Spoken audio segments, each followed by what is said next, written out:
Waskita hutangnya 50 triliun. Kemudian aset dijual adalah judul-judul di banyak media, kemudian disusul rugi Garuda lebih dari 70 triliun yang akan dimerpatikan dan dipilotkan, bangkrut. Yang membeli aset-aset itu siapa? Siapa lagi kalau bukan asing? Kita ke infrastruktur dulu, yang mana BUMN karya-karya yang mengerjakannya semuanya merugi. Sungguh kita tidak anti dengan infrastruktur, yang kita anti adalah cara membangunnya yang berbasis hutang yang kita tentang. Sulit kalau pemerintah berbisnis dan membangun infrastruktur, teorinya memang memperlancar arus barang. Benar teorinya. Pertanyaannya, isi barangnya apa? Ngangkutnya pakai kendaraan apa? Bensinnya dari mana? Kalau barangnya impor, kendaraan pengangkutnya impor, BBM-nya impor, di mana manfaat ekonominya kalau begitu? Tetapi kalau membangunnya tanpa hutang, maka resiko perusahaan BUMN yaitu badan usaha milik pemerintah, arti sebenarnya loh, tidak akan bangkrut. Namun kenyataannya bangkrut karena mati beban bunga.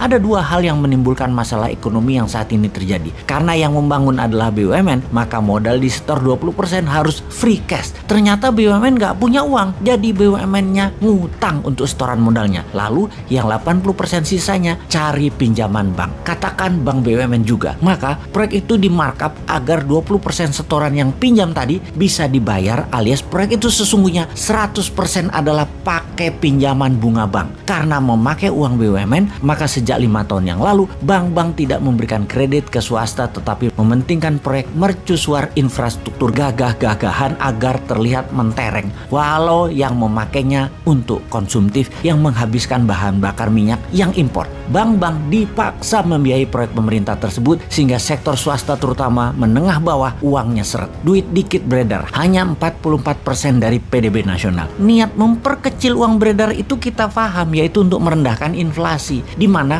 uang beredar dengan produksi harus seimbang. Karena produksinya nggak ada, maka uang beredar dikecilin. Strategi ini biasa disebut dengan nama quantitative tightening atau tight money policy. Kebijakan ini umum atau biasanya dilakukan oleh pejabat pemerintah yang anti swasta dan anti dunia bisnis. Tidak heran, selama 7 tahun menjabat, pertumbuhan GDP hanya naik 20% dalam 7 tahun, di mana inflasi ditahan di 3% per tahunnya, alias dalam 7 tahun inflasinya 21%. Kalau dibandingkan dengan pertumbuhan GDP dengan inflasi, maka dalam 7 tahun nilainya minus 1%. Kan geblek sebenarnya bernegaranya. Namun buzzer sebagai tentara udara gampang membodohi masyarakat. Semua yang mengkilat disebarluaskan, semua yang minus ditutup. Dan kalau ada yang membunyikan akan minusnya bernegara, maka dianggap anti pemerintah, anti kebinekaan, anti pejabat yang maha mulia yang sangat populer itu. Lalu diciptakan sebuah common enemy atau musuh bersama yang namanya kadrun, kampret, dan sejenisnya sebagai kelompok anti pemerintah.